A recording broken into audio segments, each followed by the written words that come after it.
Chers compatriotes, depuis mon investiture le 24 janvier 2019, notre pays s'est distingué par des progrès notables et une résilience des plus exemplaires dans un environnement dominé par des épreuves et des événements aussi imprévisibles que bouleversants qui ont eu à secouer le monde. Notre pays, la République démocratique du Congo, n'en a pas été épargné. Notre économie s'est montrée résiliente. Il en est de même de nos populations qui, avec bravoure, se sont dressées comme un seul homme dans les provinces de l'Ituri et du Nord Kivu, en proie à l'agression de nos voisins et au terrorisme. Nous avons une nouvelle fois démontré que dans les moments les plus difficiles, nous, Congolaises et Congolais, savons toujours résister et rebondir. J'en veux pour preuve la force de caractère et les efforts consentis durant la pandémie de Covid-19 ou encore la dignité des habitants de Goma face à l'éruption du mont Nyiragongo en mai 2021.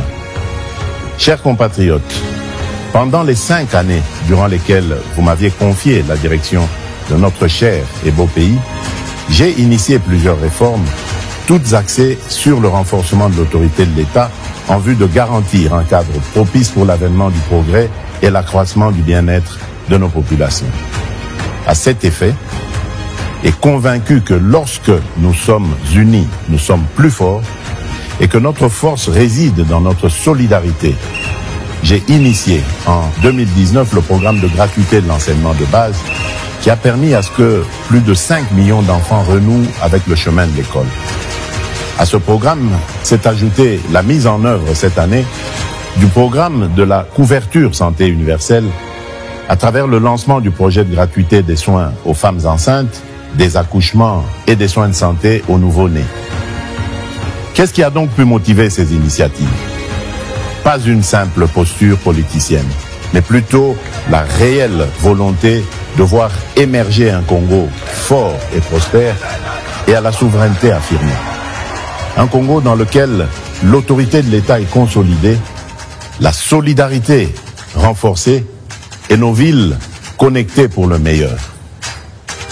Ma motivation est également celle puisée dans la conviction qu'il n'existe aucun principe constitutionnel qui dispose des disparités rencontrées dans notre existence collective. C'est fort de ces convictions que j'ai tenu à lancer le programme de développement local dans les 145 territoires, en partant de la conception que les conditions de vie ne peuvent être radicalement différentes selon que l'on vive dans une grande ville ou dans un village reculé au sein de notre territoire national. Ces efforts, nous devons les poursuivre. Au moment où je sollicite ce deuxième mandat, mon ambition est d'aller jusqu'au bout de ce que nous avons si bien commencé pour réhabiliter le citoyen congolais dans la plénitude de sa dignité et dans sa fierté d'appartenir à notre chère et belle nation. Je sais que ce sentiment dépend de sa garantie de trouver un emploi décent, lui permettant de couvrir les besoins de sa famille.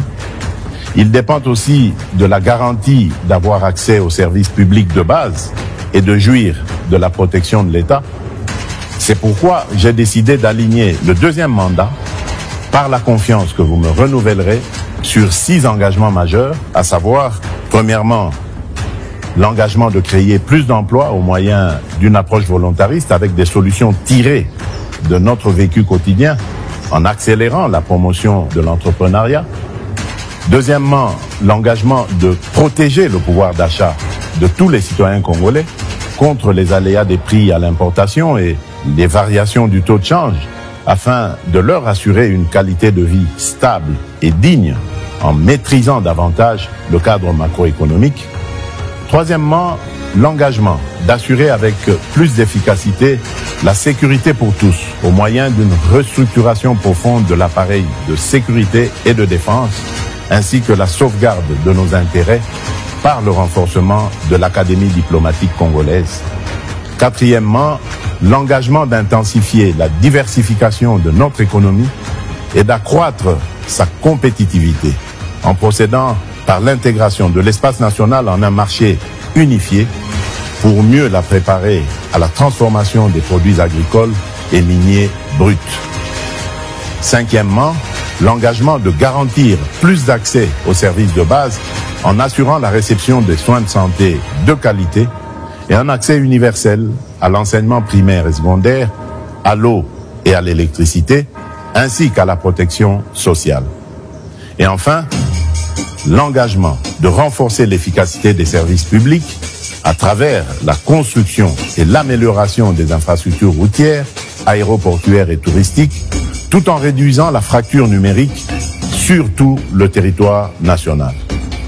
Oui, fort de tout ce que j'ai pu démarrer avec vous, ma conviction demeure qu'un nouveau Congo est réellement possible et je ne ménagerai aucun effort pour capitaliser sur les résultats déjà obtenus et les leçons apprises pour que cette vision de grandeur, tournée vers un futur meilleur, produise les résultats escomptés.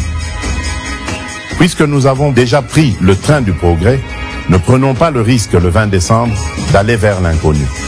Poursuivons sur cette lancée pour un Congo plus uni, mieux sécurisé et plus prospère. Je suis Félix Antoine Tshisekedi Tshilombo et le 20 décembre, je suis le numéro 20.